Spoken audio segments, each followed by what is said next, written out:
What's going on, friends? It is Thursday, and there is things getting heated up here in the United States, especially in the home state of Texas. The Texas border between Texas and Mexico is the hot topic right now. Everyone's talking about it, and we got our friend Joe Lanou on here that just got 200 new subscribers today. Welcome, Joe Lanou, to the show. What's up, Joe?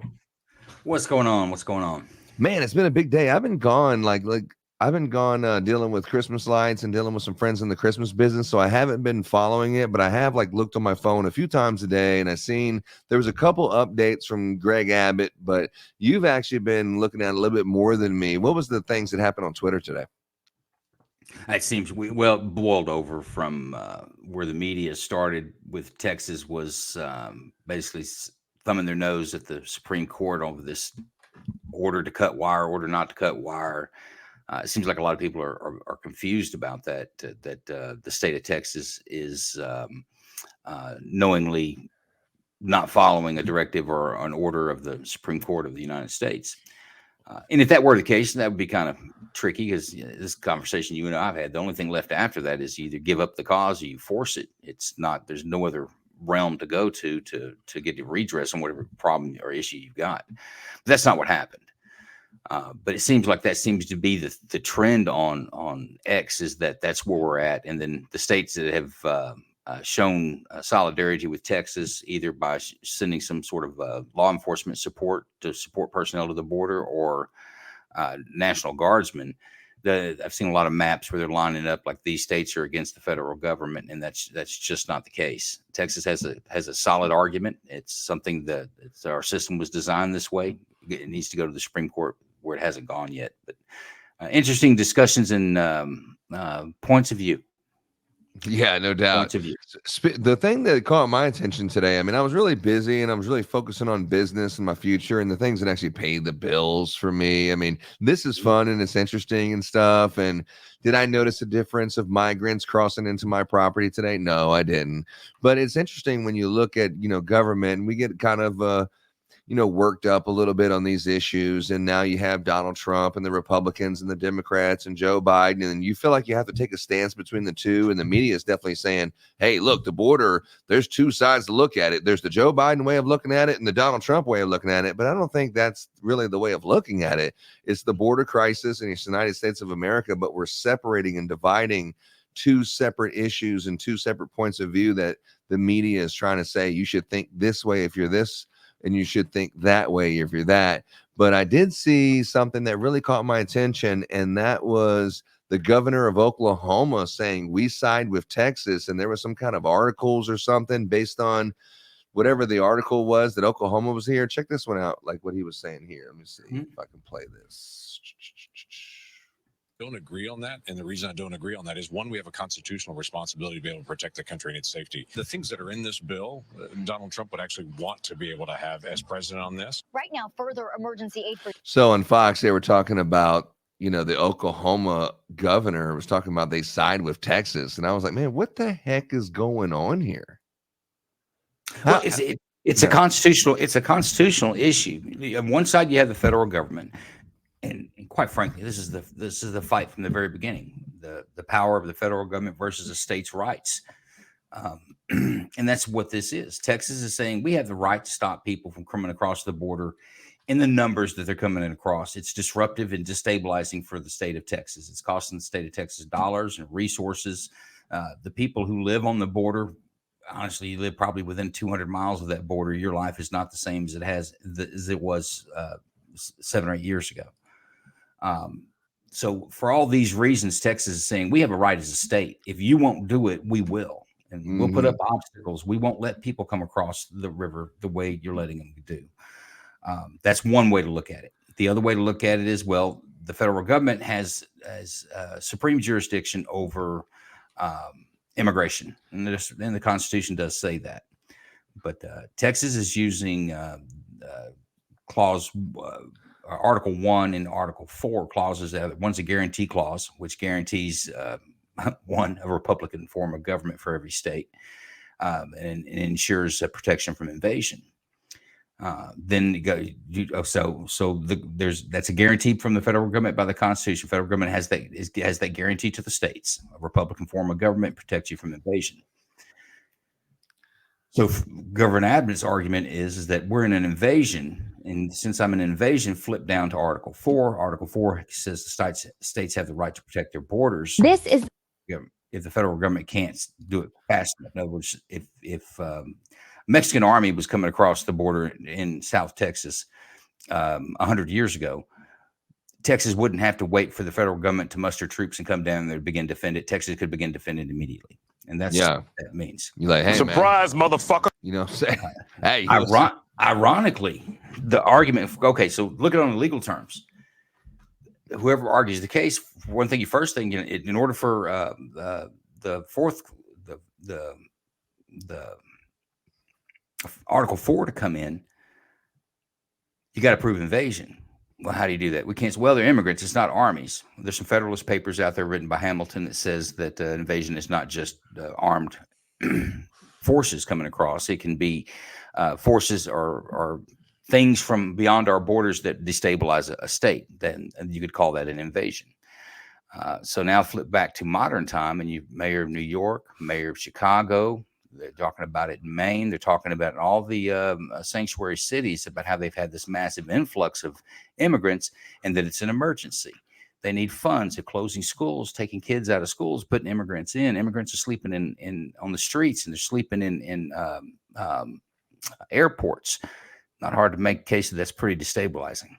Yeah, pretty much. Check this out. Do you see this graphic right here? This right here, this is, by the way, this is not my graphic. This is from Benny Johnson. But he has this is a map of the United States of all the states that are siding with Texas on this issue. And it looks like about half the country, no? It's about half, yeah. I mean, it's a strong showing. It's a good portion of people saying we side with Texas. I thought it was just Oklahoma, but now looking at this map, I'm not sure it was true. Benny Johnson said it, so I can just assume, but it's on Twitter.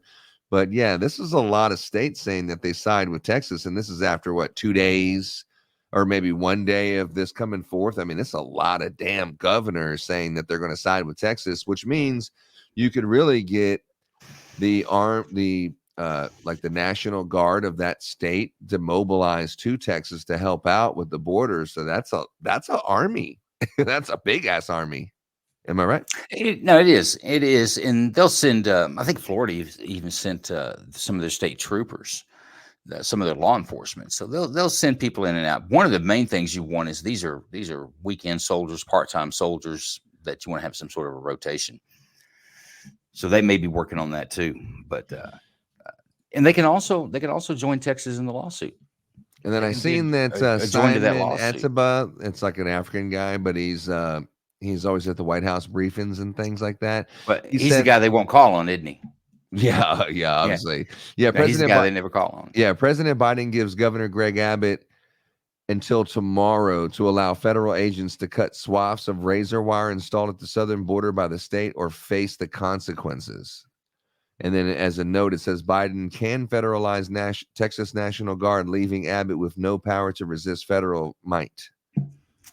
But also another note is Biden, as president, has the authority to federalize National Guard units, bringing them under the control of the federal government. But another note is, however, this is typically done in specific circumstances and with legal justifications, such as responding to a national emergency or protecting a federal interest.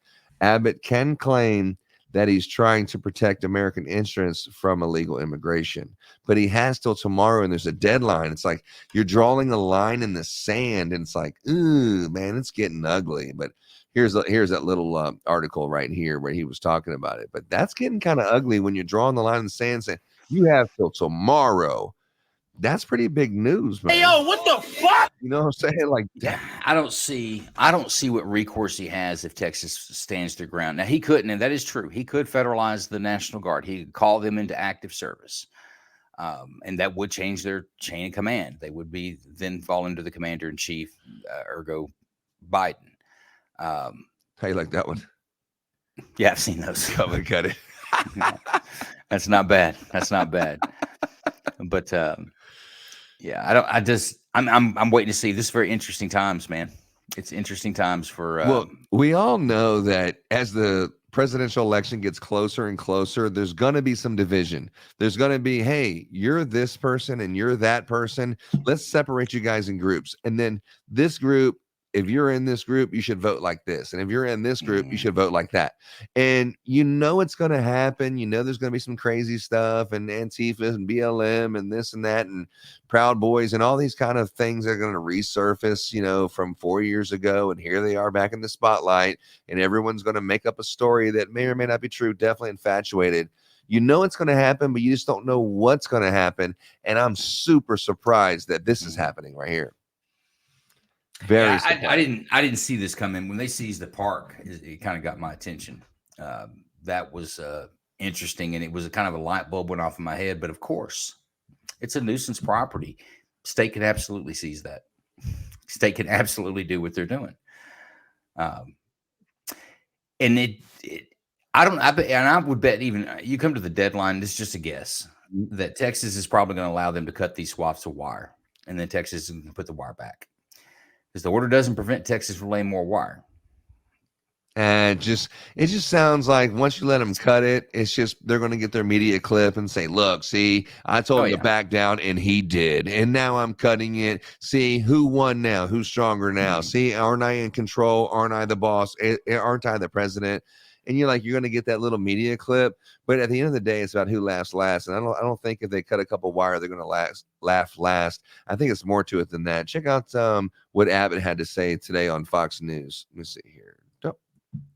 What Texas is doing is just very simple. And that is because the Biden administration has really, truly abdicated its responsibility to secure the border and enforce the laws. Texas very simply is securing the border. And so we put up the razor wire that you were talking about, Bill, and we put up all these barricades that actually have denied illegal entry. And as you pointed out also in that screen, that there are criminals coming across our border. Texas has a right as a state to stop criminals from coming into our state, to make arrests of those criminals. And we have National Guard as well as Texas Department of Public Safety officers who are there to make those arrests and to deny illegal entry. And Joe Biden actually does have an option here. Joe Biden's option is to enforce the laws of the United States and stop this illegal entry. Texas is. I mean, it sounds pretty clear to me. But, Joe Biden has an option here, but he's not exercising that option. He's actually bucking. Like there's some kind of political stance like, hey, man, we're going to draw the line in the sand. It's me versus you. And it's not like, let's think about what's America. Now it's gotten so politicized. I'm not sure that we're even seeking like what the real answer should be. We're just saying it's like one of those whose dick's bigger situations. You know what I mean? Oh, shit. Not good. Not good. Not good. Yeah. I think that Biden's painted himself in a corner with this one. He goes down there and cuts large swaths of wire, and then the migrants day in or 24-hour stream of migrants coming through there. Then he went down and opened up wire and let more people in,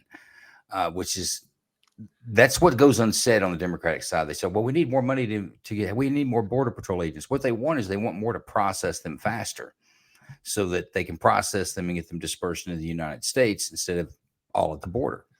And that's where the Republicans pulled out on that. They did that today, by the way. They backed out on the border bill they've been negotiating, but that's what it boils down to. The Democrats want more border patrol that are specifically designated to process and move them into the interior quicker. You want to hear what Ron DeSantis said today about the border? Yeah, go ahead. All right, here he goes. Biden is going after Texas, saying that they must remove fortifications from their border. They put wire, they put things to keep people out. Biden's saying you got to take that down to let people come in illegally, which is just crazy. And I remarked that if the Constitution was originally understood to mean that a state could not protect itself against an invasion, if the federal government could force a state to allow an invasion, the Constitution would have never been ratified in the first place.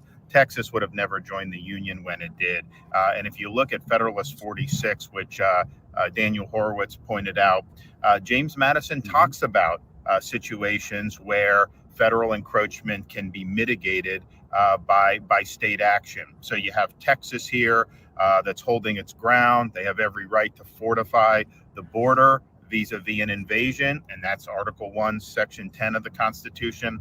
So they're in the right. You also have a situation where liberal jurisdictions over many, many years have been sanctuary jurisdictions against enforcing federal immigration law. So you'll have somebody who's a criminal alien, they will not be given over to ICE, and they will deliberately act to frustrate the laws on the books, and somehow that's viewed as okay. You have Texas, who's acting to enforce the laws on the books, to ensure that they have a secure state and that we have a secure country. So all of this is just nonsense what Biden's doing. Texas has every right to stand its ground. In Florida, we've been sending people to help for many years now, because we understand it's not just a Texas issue. It's ultimately an American issue. It's automatically an American issue. I didn't want to hear the rest of it. He had like another 40 seconds going on, but it's like, we get the point. Well, he's right. It is an American issue. Where's all the crying coming from about overrun immigrants? It's not people in El Paso saying it. It's not people in Eagle Pass saying it. It's coming out of New York. It's coming out of Maine. It's coming out of Boston. It's coming out of Chicago. That's pretty far reaching. Yeah, it's the whole thing. As a matter of fact, we have a great representation in Texas. I mean, not just Greg Abbott, but we also got Senator Cruz. I mean, he's awesome too, man. And here's what he had to say today. Let's see if we can mic this up. Oh. Alejandro Mayorkas didn't even know how many had died because he didn't care. When I brought 19 senators down to the border, we saw a man who had drowned floating in the Rio Grande. Democrats don't care. Last year, thousands upon thousands of children were brutalized and sexually assaulted by human traffickers, and Democrats don't care. Last year, thousands of women were sexually assaulted by human traffickers, and Democrats do not give a damn. Last year, more than 100,000 Americans died of drug overdoses from Chinese fentanyl flooding across the southern border, and Democrats do not give a damn. Now, you may say, oh, come on, that's harsh. They care. They care. Somewhere in their hearts, they care about all the people suffering and dying. Baloney. Because if they cared, they would stop it. If you cared about the children being raped at the border, you would say no more. When Joe Biden came in, we had the lowest rate of illegal immigration in 45 years. He inherited success, and he deliberately broke it. Democrats want these open borders. And this bill, this mysterious bill that is buried down in the basement of Chuck Schumer's office. All of you have a living as reporters. Ask yourself, why have you not read the text of the bill? There's a reason. As bad as we think the bill is, I promise you it's worse. The people pushing this deal knew, no, if the American people knew what was in it, they would be against it. This supplemental bill is a kamikaze plane in a box canyon with no exit, headed for a train wreck. If you look at this bill, the bill is not designed to fix this problem. By the way, the single greatest national security threat to America, this right here. I think the odds of a major terrorist attack in the United States are higher today than they've been any time since September 11th. You know what? The guy behind him is looking pretty How many intently. Hamas terrorists are there? How many Hezbollah terrorists are there? And what are we going to... I mean, the guy that's behind him is, I mean, he's focused Senator like Scott. a microscope, dog. Senator Scott's kind of a quirky cat anyway, but yeah, no, he's mesmerized. To say when they carry out an attack here, like October 7th in Israel. This bill is not designed to fix the problem. This bill normalizes 5,000 people a day coming in. 5,000 people a day is over 1.8 million a year. That's called an invasion. By the way, under Joe Biden, we've had 9.6 million. So the great Republican compromise is we're for 2/3 of Joe Biden's open borders. We'll let in 6 million instead of 9 million. This makes utterly no sense. And there's a reason. Republican leadership is like Charlie Brown with Lucy and the football. And over again, they run for the football, and over again, Lucy Schumer pulls it away. And Republican leadership lands on their ass. No doubt about that. But he's right. He's absolutely right. But yeah, I mean, I don't even know what to say, man. It's comical, though. It's comical. But the things he's saying is true. And, you know, you and I both have, you know, we employ people who, you know, it's hard for them to find the social and they're not from here and things like that. You and I both do that. But looking at this, I think it's going to be a lot more difficult to cross the border in the next, you know, after about the next 8 months. Don't you think? Yeah, I think it has to. And see, and I don't begrudge anyone coming and migrating to this country. No, me either. If I were somewhere else, I would probably try to do. Hopefully, I would try to come back or come back. Listen to me. I went out here in the first place. Try to come here as well. But I think in order for you to get the real American experience, you have to come over here and be a citizen. You got to become one of us. You know.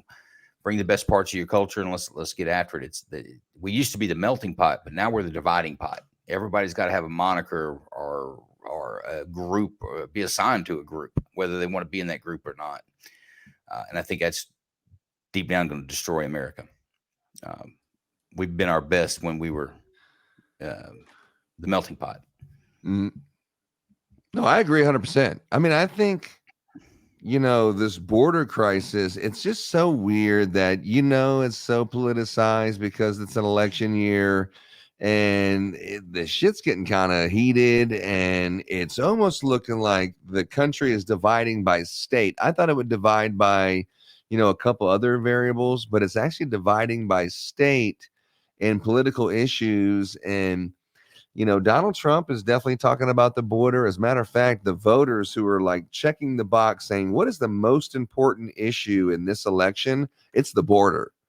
I mean, it's the border in Iowa. It's the border in, you know, New Hampshire. And I think when you go to Nevada, it's going to be the border in Nevada too. The whole entire country is just hyper focused on what the hell is going on at the border. And now with this deadline in 2 days, anybody and everyone who has an opinion of politics or the border, everyone's talking about it. Speaking of that, let's listen to what our buddy Tucker Carlson had to say about it right here. The numbers you need to understand. Yale University released a study last week by 3 researchers, all of them liberal, I believe, who concluded that the actual number of illegal aliens in this country is not 11 million. It's north of 22 million. 22 million. Fact 1. Fact 2. The Democratic Party is now, as a matter of policy, calling for the legalization of all illegals in this country, citizenship, voting rights. 22 million new voters. Fact 3, the overwhelming majority of first-time immigrant voters vote Democrat. Fact 4, the largest margin in American presidential history was 17 million votes, 1984 election between Mondale and Reagan. And Reagan, yeah. 17 million. You would add to our voter rolls 22 million at least. Permanent electoral majority in perpetuity. That's what this is about. It's not about making the country better, serving our labor needs, helping the population. It's about putting Democrats in power forever. That is the truth of our immigration debate, period. I mean, wow. I mean, Tucker Carlson, he's putting it down. And even though they kicked him off of Fox, he still got, I think he has a bigger audience now on X and his new show, right? And Rumble. No, he's got a bigger audience. I agree. I think that, I still think it's a stretch. These folks that are coming over getting paroled to getting court date in 6 years are not going to be on a voter roll in the near future. They're going to have to become citizens. Even a green card holder can't vote. You have to be a naturalized citizen of the United States. So, and unfortunately, it's going to get ugly. And here's where it's going to be sticky for Trump, if that's the next president of the United States, is deporting. You're gonna have to deport the hell out of them. God, can you imagine that? I mean, you're living, and we all know people that, you know, whatever the situation is, they're not here with legally, But can you imagine like some kind of a roundup, where they're sending people back? That's scary because we have friends and we have family that, they're not here with papers just because, we know people and we have friends with people and we work with people. They've become like family to us. But to see everyone and their families and everything deported, I don't know how you would execute that because it's such a big number, but man, it's scary. Honestly, I think the first thing you do is you got to shut it off. It's been played with in the past with some legislation that would require e-verify for every employer. Technically, right now, it is against federal law for you, I, or anyone, any entity to hire an undocumented person for employment. They don't check it. You give me a social security number, whatever you give me, that's it. How am I supposed to know? But with e-verify, that would end that. Unfortunately, it would transform the construction industry in this nation. Oh, but, yeah. I think in the back end of it, though, it would drive a lot more people back into the trades. Instead of getting a gender studies degree, you can go to tech school to be a plumber or a welder or electrician, and you can do very well. Sure. Yeah, check this out. This is the video that I shared on Reddit, and this is in the Texas group and Reddit. And I mean, this is a video that we've seen on Twitter, and it's the National Guard or the Texas National Guard or the Texas Guard. People are calling it different things, but the Texas National Guard, they're putting up more, razor wire or border, but they're saying that it's in defiance. And look at this. 3.6 million total views, 4.3 thousand shares on the post that I put. And here's some of the responses. They're saying that, yeah, probably a mix. It's actual National Guard. Isn't it supposed to be doing the certain things? That's where the Texas Guard comes in, I guess. Either way, pretty good chance of competing chains of command causing something stupid. I mean, this one got 224. Like, what? Like, what the hell are you talking about? And people hang on. Instead of code red and shit. For the record, the National Guard and the Texas Guard is the same thing. There's no difference. Right. No, but what's the correct thing is there is a Texas militia. National Guard. Isn't that the correct way of describing them? Yes. Okay. We refer to them in the Army, regular Army, refer to them as the Nasty Guard because every state's got one. The Guard. Oh, I see. And then another Fuel Vots went on to say this is 100% the Texas Guard, not the Texas National Guard. Nothing the feds can do to stop them other than with force. What do you say to that? It doesn't deserve a comment. It's like me dreaming up what's going to happen on next week's Law and Order episode. It'll sound all right on the surface. It'll be good for TV, but in actuality, it'll be bullshit. And that's just what that statement was. Yeah, here's another one. I think it's got a little bit of, looks like someone put some thought into it at least. So, well, that's a hell of a lot better than funding schools, raising teacher salaries, addressing poverty, and a myriad of other things that actually helps Texans. But hey, we made a symbolic stand, so I guess that counts for something. Edit for all of those who think illegal immigrants drains tax revenue. Number one, this stunt by Abbott is symbolic. The word has a meaning that a lot of you seem to miss. The other words, Abbott's border stunts do nothing to curb illegal immigration. So even if that were true, it's a moot point. And then two, illegal immigrants add more to the tax base than they use, so they actually add revenue to the government. And I guess we're talking about sales tax, right? Sure. I don't know. Just everyone has an opinion. Like there's a lot of people on one side, right? Saying, oh my gosh, it's this, and on the other side, they're very strong opinions, though. When it comes to immigration. Mm-hmm. Matter of fact, the Democratic Party thinks this opinion on the other side of it. Half the country feels one way, so they want to take the other side to get those votes. But are they right? And are they thinking about what's best for America, or are they just thinking about what's the best for me to get the most votes in America? It's a argument and something that even the forefathers worried about. That's why we have the Constitution. Kind of takes the emotion out of it. the Constitution is basically the basic tenets on how this nation should run and how things should be, what our rights are, what the government can do, what the government cannot do. It's the instructions. And if we follow those, I think we always come out, in my opinion, where we ought to be. But as of late in this country, people don't worry about the Constitution. They think I guess it's old and outdated. But if they look around, it's being used every day for everything that we do. It's all based on the framework and the scaffolding of the Constitution. So all those comments like that, I don't know, they just don't mean much to me. It's somebody's emotional opinion, and I get it. You're entitled to it. Well, it shows you, like, when someone makes a comment like that, it shows you the knowledge that people have based on what the situation is. Like, this is what's going on. This is really what's going on. This is the details of what's going on. But the way people perceive it and their knowledge on how they say, if I ask someone else just right off the street, hey, what do you think about what's going on at the border? It's amazing, these two separate sides that people think is what's going on, even though they're not right. But that's what they think. And there is two clearly different sides, and it's politically motivated for sure. 100%. Yeah. Yeah. Let's see here about Abbott. Wonder what Trump is saying about it. That's what I want to know. What is Trump saying right now about this border and how the country's kind of splitting right now? Let me see if I can look it up.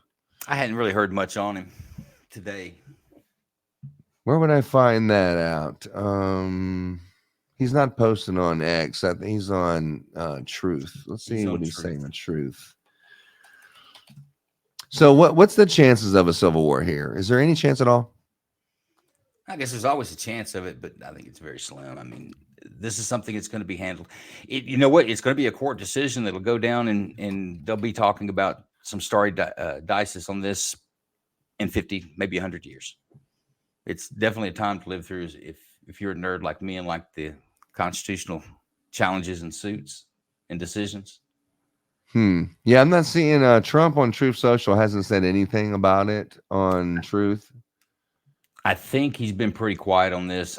He might have said something about. Well, they've already said he's like causing an insurrection. So if he says anything, this is definitely the basis of another insurrection for sure. Oh yeah, I've seen insurrection many times on X today for sure. Like it's not quite the insurrection. Trump is probably the best bet for him. I mean, I'm sure Ramaswamy's like now advising him. Look, let Abbott deal with this. And you already mentioned the border's a big deal. Move on to something else. Like they're saying Roe versus Wade, is the biggest issue for the Democrats.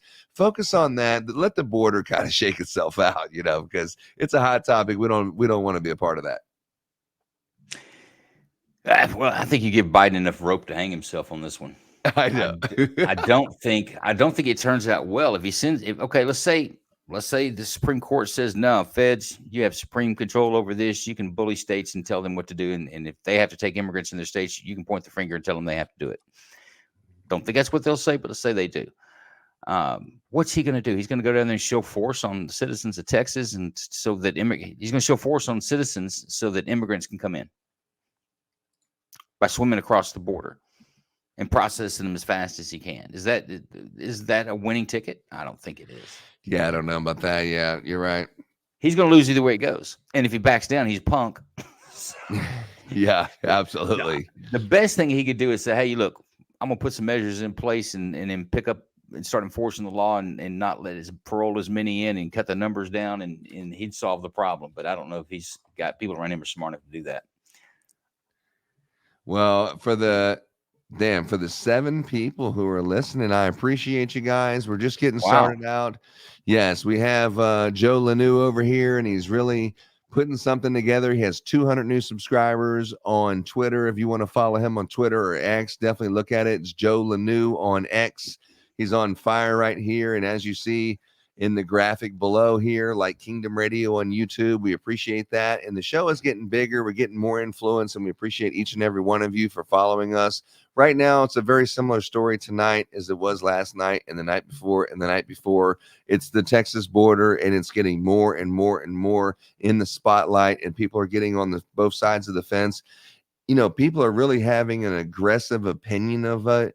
And it's kind of scary as you think about how the country is moving forward. It's moving forward separately and it's dividing, as we knew it was going to happen for the political election, but it's happening and it's very freaking scary, dude. Very freaking scary. And I don't know about this ultimatum that Joe Biden said, hey, I'm going to give you till tomorrow, bro. And if you don't come my way, and if you don't let these border agents do this and this and this, or whatever the ultimatum is, if you don't let someone cut one piece of wire or whatever on TV so I look like I'm in charge, then there's going to be a problem. As a matter of fact, the word he uses, there's going to be consequences. And those consequences, it looks like there's 28 states, and the governors are listed over here. I can show you. Charlie Kirk showed the governors. In Wyoming, it's Mark Gordon. We have Iowa, we have Arkansas, Montana, Florida, Idaho, North Dakota, Nebraska, West Virginia, Alabama, Tennessee. I mean, the list goes on. And these are all the governors that says, I side with Texas. Now, if Joe Biden and the federal government wants to come in and they want to make a stand and they want to make it, known, what's the chances that these states are going to mobilize the National Guard or the state National Guard that's in there, the National Guard for their state, and mobilize them to Texas and have an army there waiting for the federal government and then having like a standoff? I mean, it seems like it's heading in that way. Of other states are saying that they're siding with Texas. It looks like they're preparing for this political standoff. I think political standoff. I don't see an armed standoff. Like, no. Well, I see you have 30,000 people here, and you have 30,000 people here, and they're sitting here right in front of each other. Neither one of them are going to attack each other. Let's be honest. But you have these two people standing off in these big groups of people, looking at each other. That's the beginning of what would look like a civil war. Two armies looking at each other, waiting for the command from the federal government or from all of these states that have joined themselves together. Not the whole country, just certain states that said, I side with Texas on this issue against Texas and the federal government. And we're going to send our armies and support down there. And having those two groups of men who are ready to fight facing each other, that's scary, man. But it looks like it could be a possibility in the near future. I don't think so. No, I just don't. Well, let's go back to what a soldier is. People in the National Guard, they go through regular. If you're in the Army, National Guard, Army, you're going to go through regular Army basic training. You're a soldier. You go through the AIT. You learn that kind of stuff, and you're capable of being called up into federal service. So they take the same oath as any law enforcement officer, any political entity, political office holder, and slightly different than office holders because they agree to obey orders. But they swear an oath to defend the Constitution. That's why I keep saying this is a constitutional fight. This is not a Greg Abbott fight. This is not a Biden fight. They're against each other. But the Thunderdome for this fight is going to be in the Supreme Court. They're going to be the deciders on this. But these soldiers raise their right hand and they swear to defend the Constitution against enemies, foreign and domestic, and to obey the lawful orders by the commanders appointed above them or the officers appointed above them. The problem is there's no U.S. military commander, including Biden, who could give an order to attack U.S. citizens in Texas, National Guard or not, can't give that order because it's not a lawful order. Anybody that would follow that order will do them like we did in the Nuremberg trials. That was the big thing there is like, I was following orders when I gassed all the Jews. Well, no, you can't follow. That's not a lawful order. That's horrible. It's crime against humanity. Even you should have not followed that order, and they convicted people for that. So nobody in the military is upholdent to or obligated to follow an unlawful order. The National Guard side can't give it for the same damn reasons. It's an unlawful order. Now, if the Supreme Court were to come back and side completely with the federal government and give the federal government a mandate or a standard to carry forth and use force to take back the Texas border, and Texas doesn't stand down, at that point, you're close to that's a civil war at that point. But I don't. The Supreme Court can't do that. The Constitution, honestly, is slanted pretty heavily in states' rights favors because it was a fear of the states in the beginning when the Constitution was ratified. They didn't want it. It was difficult to get it ratified. It wasn't everybody was standing in line saying that's a great thing. Let me drop my vote for it. Well, I think it's more than that, though. When you look at BLM, you look at Antifa, and you look at the rule of law and stuff like that, it's more than that. It's like me and you have a problem, right? I have a problem with you, and you have a problem with me, but we're going to agree to coexist on this issue and let the Supreme Court handle me and your issue. But then you have someone antagonizing it, and it's a political election year, so it's politicized, and they're saying, oh yeah, well, he said this about you and he said that about you, and then all of a sudden, like, well, what are you going to say now? Are you going to look weak? No, you're going to say something, right? Oh yeah, okay, well, you know what, you have by tomorrow to do what I say, or else. And then all of a sudden you're like, oh yeah, look what he said. And that's what I think is going on. I think if we're thinking rationally, yeah, but I think they're antagonizing. Oh, we got some comments right here. What we got? We got Pokey King said, I just followed Joe Lanou on X. Thank you, Pokey King. Yeah, Pokey King over here. Yeah. And Trump said states should send their National Guard from every state. Absolutely. Absolutely, man. Can you imagine 60,000 soldiers sitting there on the border, and then you're saying, hey, I'm sorry, what'd you say? I'm sorry, I didn't hear you very good. It sounded like you said that I was going to do something or else, but now you have 100,000 soldiers sitting here. We're just waiting for what else were you talking about? I mean, I'd hate for it to get there, but it seems like it's there. I don't see it getting that far. We both live in Texas, not that far from the border. So, I'd be curious, Pokey, where do you stand on what side of the fence are you on that, or how do you feel about a standoff between the Texas and the federal government on the border? Well, Pokey definitely let it be known that Charlie Kirk sucks, because he hates black pilots. Did you see that shit on Twitter the other day? It was something about the equal opportunity or something like that, and he said, "Have you ever seen a black pilot?" He'd be like, I wonder if this person's qualified to fly the plane or some shit. He got roasted on it by Twitter, but yeah, you probably should be on that one. That's kind of a silly thing to say. But to each his own. But anyway, let's go on right here. We got the here's Trump saying something. I don't even know how recent. Oh, this is a gift. I'm sorry. This is a gift. But let's see. I had something queued up right here on something else on the border. But either way, we definitely appreciate you guys listening in. We have 7 of you right now listening in, and we definitely appreciate you. Pokey King, I thank you for the comments. We're here almost every single night. Every single night we're talking about something. Right now we're talking about the border, but as the political election moves forward, we're talking about how this affects this, and Joe Biden, there's always something to have a good laugh at. But at the end of the day, he is the president of the United States, and we are Americans. We're proud Americans. Both Joe Lanou and myself both served in the armed services, and whatever the president says, that's what you do, and that's the country we live in. You defend and protect the Constitution, not the president, but the commander-in-chief and the Constitution of the United States. So we bleed red, white, and blue, and that's how both of us feel. Right, Joe? But the fact that, you can get a couple laughs out of him and he's getting old and everything and he needs to be replaced, that's up to the American voters. And as civilians, now that we're former military and we're civilians, it's our obligation to vote for what's best for the country moving forward. I personally don't believe it's Joe Biden. I don't have any shame in telling you that, but we don't want to really discredit the current president of the United States and be un-American in that one. I hope that he makes some good decisions for the next 10 months while he's in office, but I think that'll be the end. I think he'll be going to the not the White House retirement community, whatever he's turned it into. I think he'll be riding off into the distance. I think there'll be new leadership. It looks like it's going to be Donald Trump, but who knows? But at the end of the day, we hope that we have good leadership in here. And as far as the border of Texas, I hope that it's not a Republican or Democrat issue. I just want it to be an American issue, and it's all about Americans, especially people who live in Texas, that were directly affected by people coming across the border and the crime in our families that is out there, and things could happen. We're talking about the use of firearms, and people having firearms to defend themselves is more magnified. I believe that'll be coming up soon.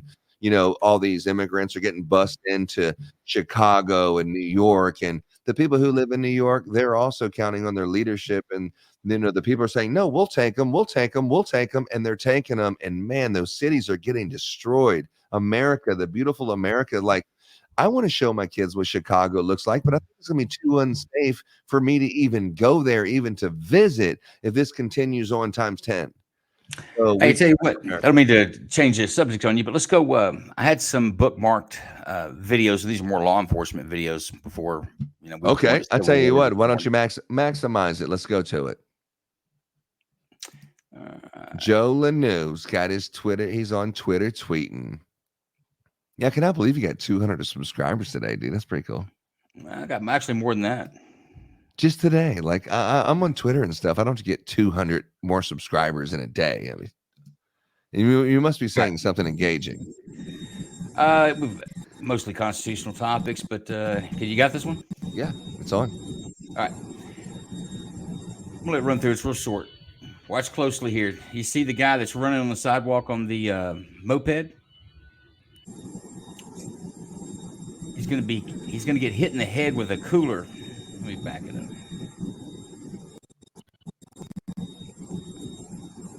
All right. Oh yeah. It's an undercover officer that hits him with the cooler, and they charged him with aggravated assault with a deadly weapon. The officer. This guy's running from the police on that moped, and he steps back and hits him with a cooler full of ice. The guy is seriously injured. He was injured. So I ask you, is that justified legal force? Well, if you're about to apprehend someone or you're trying to arrest someone, oh, wait. We have Pokey King over here saying some more stuff. Hold on. Let's go. Pokey King's like, hold on. Should the flag be hung upside down? Absolutely not. You fly that flag high and proud. Hell yeah. And then was that a Yeti? I'm not sure. A big difference. Let's be honest. Yeah. Whatever, it was formidable. It caused some serious injury, and that officer was just charged with aggravated assault with a deadly weapon. And I actually agree with the charge. You do? You use force. Here's the problem. Let's say, how the hell do you arrest somebody? Hold up. Let's go back. Me and the Constitution. It all boils down to us. Let's take it back there. Let's look at how the Constitution would look at this. He throws that cooler at the guy who's driving 20 miles an hour on a moped, so he's getting the impact of, say, maybe 10 pounds to his face at 20 miles an hour. That one could believe that caused serious bodily injury and/or death. So you do that, you break his neck. He's paralyzed. You arrest him. Good job. You got this guy arrested. You take his invalid body to jail, and he goes all the way through the prison system because you're paralyzed. Don't mean you don't go to prison or you don't go to trial. But he goes to trial and he's found innocent. How does government take that back? Because that's not a man throwing that cooler. You got to remember, he represents the government. Let's take the moped away. I mean, I don't need to get into the jokes that's being set up here about mopeds, but let's take away the moped. Let's say he's pursuing on a car and he's driving down a road causing danger to people, driving 30 miles an hour, and there's pedestrians sitting out, or whatever, and he's driving a car. Wouldn't a police officer be able to somehow literally wreck him, cause a potential killing him by wrecking him and smashing into him, but just to stop him? Number one. Number two, let's say that he is trying to arrest somebody who's resisting. I mean, he could punch him in the face, put him in a chokehold. I mean, a bunch of stuff. So the fact that he kind of hit him with a cooler and he meant to hit the moped to stop the moped, you're going to get into a serious accident driving 30 miles an hour on a freaking moped on the sidewalk where pedestrians are. So he might have been defending people, but Pokey King is back in action here, and he's asking, or she's asking, I'm not sure yet, where is this video from? Bronx. It's the Bronx. So it's New York PD, some sort of undercover or special unit, because all the officers were in plain clothes. Maybe it could have been a street crime unit. Okay, but let's go back to your scenario. Let's go to the car. Okay. Officers can use it's the level of force that officers are allowed. The government. When I say officer, I'm talking about the government. Don't forget that. It's the government. They represent the government. They carry a gun and a badge. They have the ability to take your liberties away. They represent the government. And they are upholding to the Constitution and your constitutional rights. They should safeguard them as much as they try to take them. So let's go back to the car scenario. You can use, let's say somebody's going 100 miles an hour in and out of traffic and they come through a clean stretch of road. There's nobody else there. An officer is allowed to use deadly force. You shoot the tires out at that point. Most agencies don't let you discharge a firearm while you're driving down the road. Texas DPS still will. I can tell you some stories about that. You get a pursuit, can't get the guy stopped, going to have a spike trip, find out where the nearest trooper is. I've seen them hang that out the shotgun from the driver's side to the passenger side, taking out tires. Fun times. Okay, but or the strips, the spikes. Well, they're not always available. You can't always get ahead of the guy on a good pursuit. But if someone's riding in a moped and you put the spikes down, he's probably going to take a crash. No matter what your method is that you stop him, you could in a moped situation could be considered deadly force. Deadly force is not the force, but it's how the force is used. Pokey, I'm going to tell you for sure, Joe Lanoux is a military veteran, and if you think he sounds like a cop, it's because he used to be a cop as well. He no longer is a police, I will say that, but he used to be at one point in his life, and that's the reason why he talks like he does, right, Joe? I'm a freedom-loving American. I think we all should be. Freedom-loving American, but when he talks, he sounds like straight police. That's for sure. Probably do. Well, let's look at another police video. Let me push this. Surprise, motherfucker.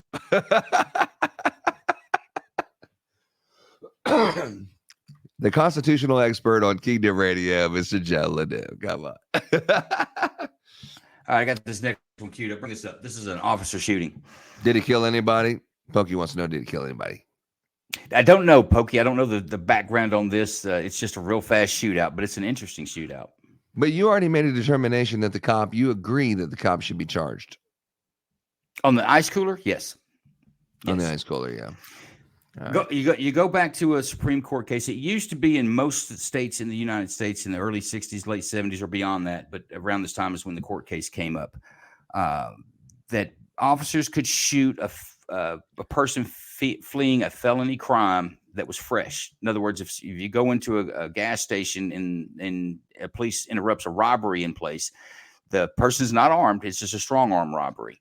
Runs out the gas station, cuts down the street. It used to be the police could shoot them in the back as they fled, as long as it was a fresh case. There was a case out of Nashville, Tennessee, where a guy comes out of a house with a television, runs with the television in his hand, drops it at the fence, jumps over the back fence, runs through an alley. Nashville police follow him in the back, and then they shoot him in the back of the head.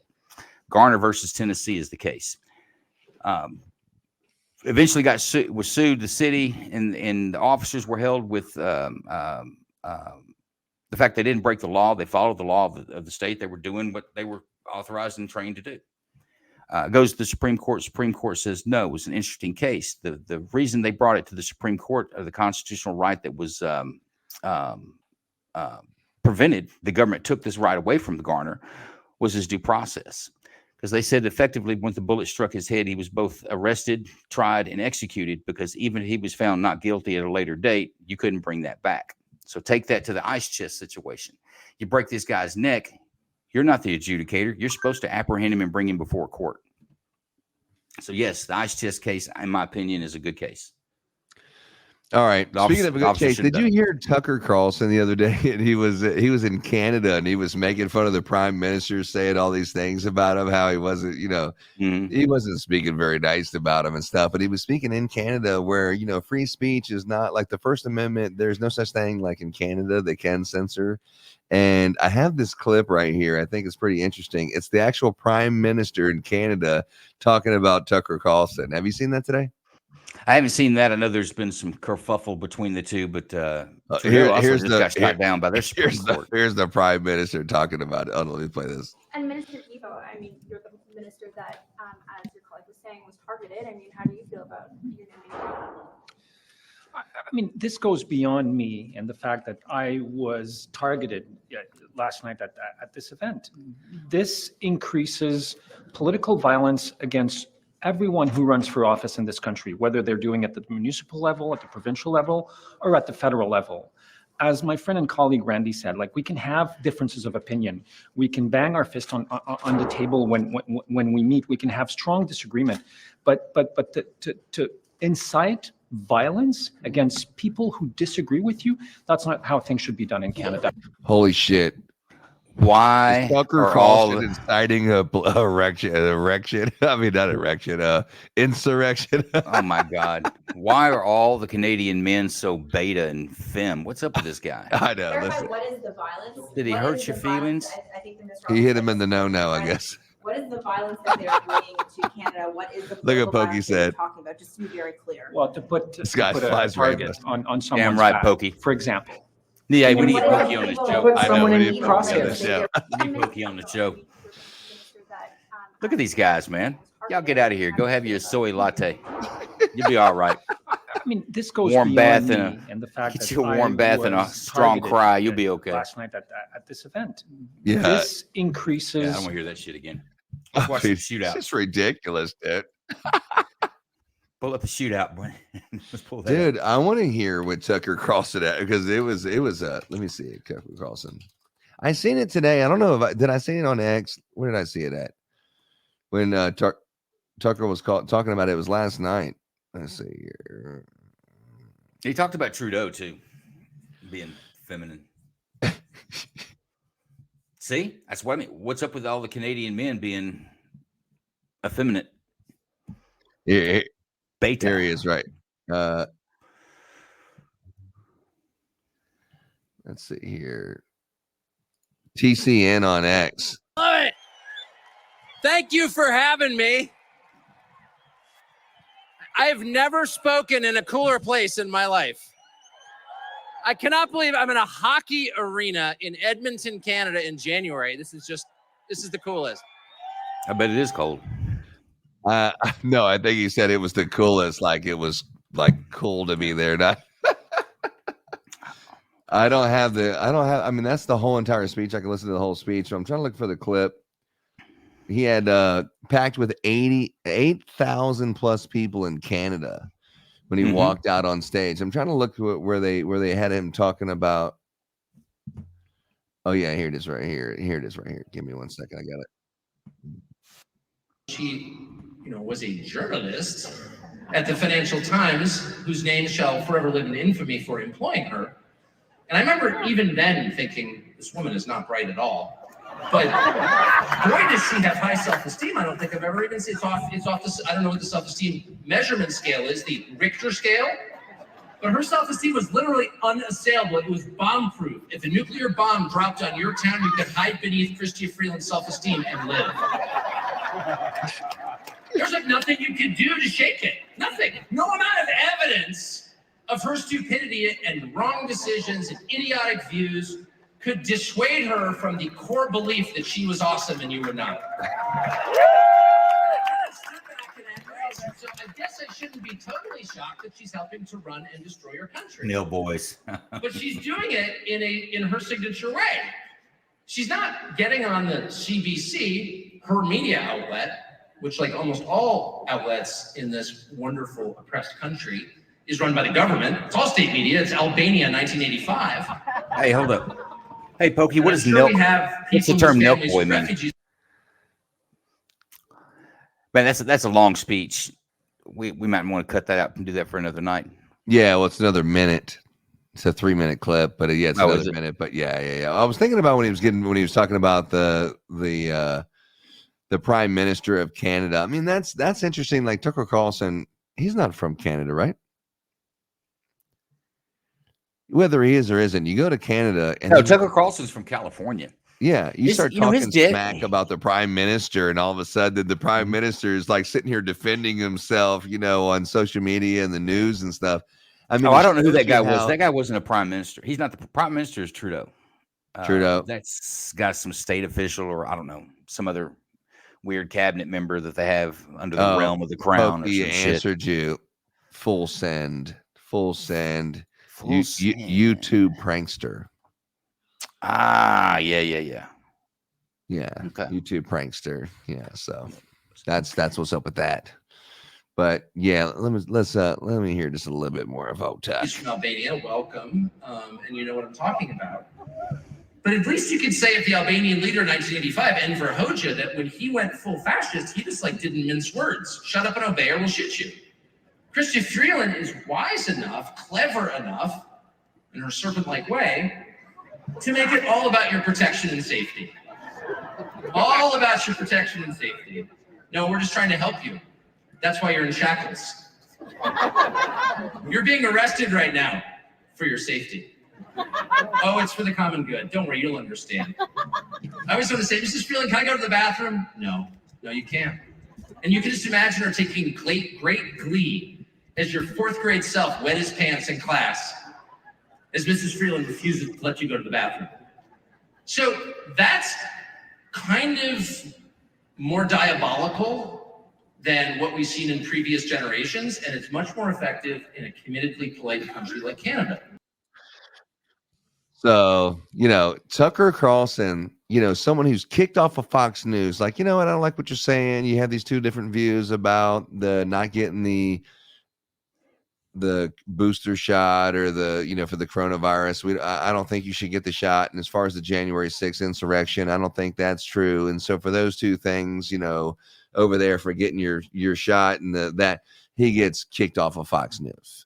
But he goes to Twitter and his following is so big. He goes into Canada and sells out the whole entire arena, starts talking smack about Canada. And everyone's like, yes. I mean, even Pokey agrees here. We're talking about Tucker for VP, Mm-hmm. I mean, I don't see that happening. I don't think not because I don't think he could do it or he's worthy.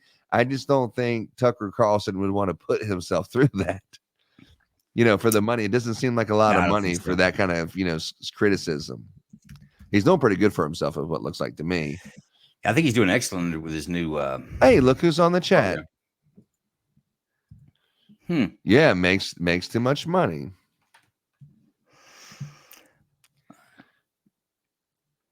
Let's pop to this police. Whoever Ron is said that. Got another guy on there? Yeah, Ron says he makes too much money. He makes too much money. Talking about Tucker Carlson, I agree with that. I think he does. Well, yeah. I mean, I heard Elon Musk was talking about being the president of the United States, and he said, out of all the different CEO positions, if you're a CEO, out of all the different CEO positions in the world, the one that has the least amount of power and you can make the least amount of difference is the president of the United States. Because the CEO of a company, you can say, here's what we want to do, and you have some advisors and stuff, but you can just implement whatever you say to do and you can implement it. But if you're the CEO of the United States of America, you have to go past Congress and the House of Representatives. So you have to go past all these checks and balances, which makes it very hard to be effective. And I agree with Elon Musk. It was a great point. Yeah, but I don't know that I'm willing to change the system to try to get some more efficiency out of it. I think. No, I understand it. I'm saying for a CEO, for someone who's like an Elon Musk, hey, Elon, would you ever want to be president? That was his answer. And I don't get what Trump gets out of being president. The guy wants it real bad, and I believe he is a patriot. I think he really cares for the country. But there's no gain for him other than notoriety and maybe a tax. But there's no gain for Trump running for president. You could make an argument that he is vain enough to want it for his own ego, but I can't say I disagree with the man. So there you go, save America. I agree with Pokey King. I think we need a hammer in this next office. Yeah, I tell you what, if Pokey King keeps going like Pokey's going, we're going to put Pokey as co-host on the show. Yeah, showing up. So speaking of the show, tomorrow we have a really good show. I'm actually in the lighting business. The Christmas lighting business is what I do for a living, and then we do Kingdom Radio, or I do Kingdom Radio throughout the year.